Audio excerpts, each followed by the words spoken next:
सोचिए, आप अपने बच्चों को गोद में लिए खड़े हैं, ऊपर आग की लपटें हैं, नीचे जिंदगी की एक आखिरी उम्मीद, और उस पल आपको फैसला लेना है।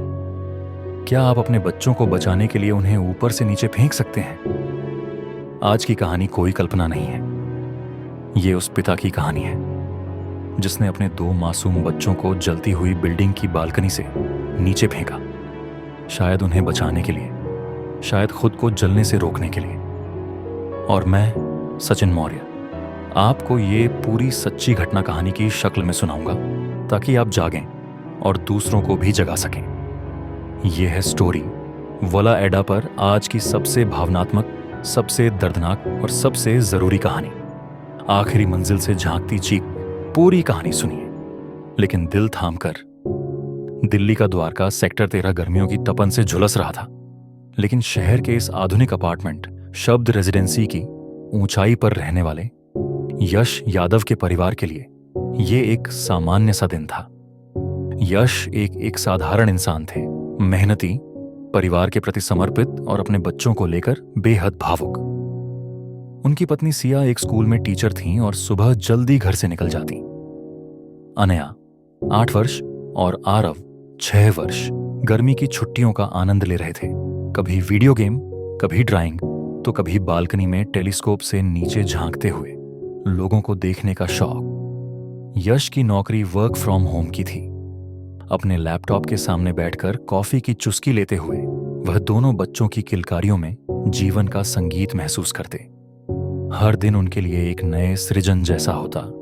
कभी बच्चों की बनाई गई पेंटिंग दीवार पर सजाना, तो कभी आरव की नई कविता को वीडियो में रिकॉर्ड करना। शब्द रेजिडेंसी की 9वीं मंजिल से बाहर का दृश्य अद्भुत था। शहर की चहल पहल, उड़ते पक्षी और नीचे पार्क में खेलते बच्चे, सब कुछ किसी फिल्म की तरह प्रतीत होता। पर इस सुंदर दृश्य की पृष्ठभूमि में एक अदृश्य खतरा धीरे धीरे आकार ले रहा था। यश ने पिछले कुछ दिनों से नोट किया था कि एसी चालू करते समय कभी कभी बिजली ट्रिप होती थी। उन्होंने इसे मामूली समझकर इग्नोर कर दिया। शायद लॉर्ड ज्यादा हो गया होगा, उन्होंने सोचा। पड़ोसी विराट सहगल, जो इलेक्ट्रिकल इंजीनियर थे, एक दिन बोले, भाई साहब, इस बार गर्मी कुछ ज्यादा ही मार रही है, लेकिन पुराना वायरिंग सिस्टम भरोसे के लायक नहीं है, जरा ध्यान दीजिए। यश ने मुस्कुराकर जवाब दिया, सोचा है भाई, वीकेंड में इलेक्ट्रीशियन को बुला लूंगा। लेकिन वह वीकेंड कभी नहीं आया। 10 जून की सुबह थी। सिया स्कूल निकल चुकी थी। बच्चे अपने कमरे में टीवी देख रहे थे और यश कॉन्फ्रेंस कॉल पर थे। तभी एक हल्की सी गंध उनके कमरे तक पहुंची, कुछ जला हुआ सा। शायद नीचे किसी ने कुछ जलाया है, उन्होंने मन में सोचा।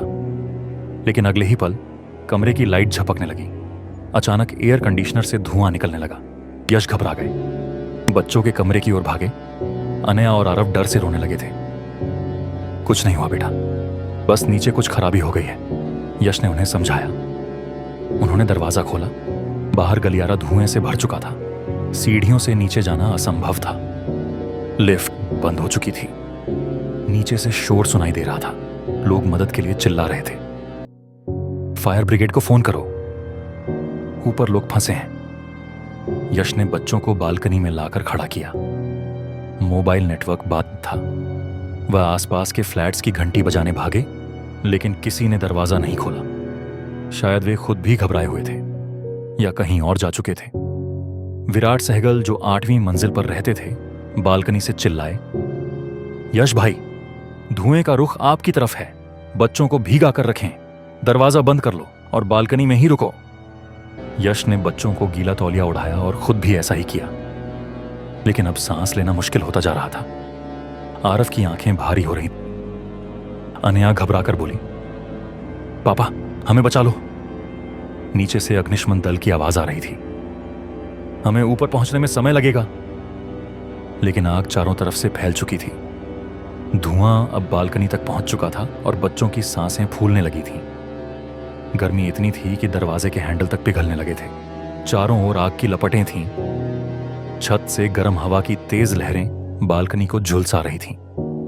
यश के पास कोई रास्ता नहीं बचा था। उन्होंने बालकनी से नीचे झांका।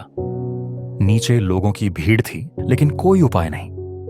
उनका दिल टूटा जा रहा था, लेकिन बच्चों की हालत देख उन्होंने एक फैसला लिया, उन्हें नीचे फेंकने का। हो सकता है कोई पकड़ ले, हो सकता है। उन्होंने आरव को पहले गले लगाया, उसके माथे को चूमा। माफ करना बेटा, मुझे यही सही लगा। और फिर कांपते हाथों से उसे नीचे फेंका।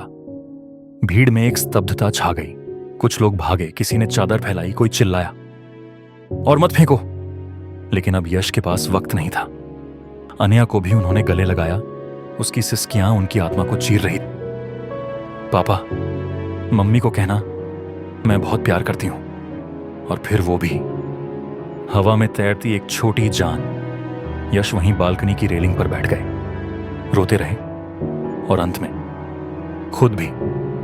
सिया स्कूल से लौटते वक्त ट्रैफिक में फंसी थी, लेकिन जब उसने चारों ओर धुआं देखा और शब्द रेजिडेंसी के चारों ओर भीड़ पाई, उसका दिल कांप गया। वह दौड़ते हुए वहां पहुंची और बस एक स्ट्रेचर पर पड़ी सफेद चादरों में अपने जीवन को खोजने लगी। जांच में सामने आया कि आग एसी की वायरिंग से फैली थी। पुराना वायरिंग सिस्टम, अधूरी देखभाल और कोई फायर अलार्म नहीं। पूरे फ्लैट में एक भी स्मोक डिटेक्टर नहीं था। कोई इमरजेंसी ट्रेनिंग नहीं थी। विराट सहगल ने कहा, हम सब दोषी हैं।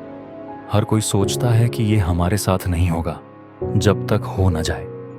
शब्द रेजिडेंसी आज भी खड़ा है, लेकिन उसकी 9वीं मंजिल की बालकनी अक्सर लोगों को चुप करा देती है। इस कहानी को सुनकर अगर आप अपनी बिल्डिंग की सुरक्षा व्यवस्था जांचें, अगर एक स्मोक डिटेक्टर लगवाएं, अगर अपने बच्चों को अग्नि सुरक्षा सिखाएं, तो शायद यश, अनया और आरव की आत्मा को शांति मिले। कहानी खत्म नहीं होती, ये बस शुरुआत है जागने की, जागरूक होने की और दूसरों को भी जगाने की।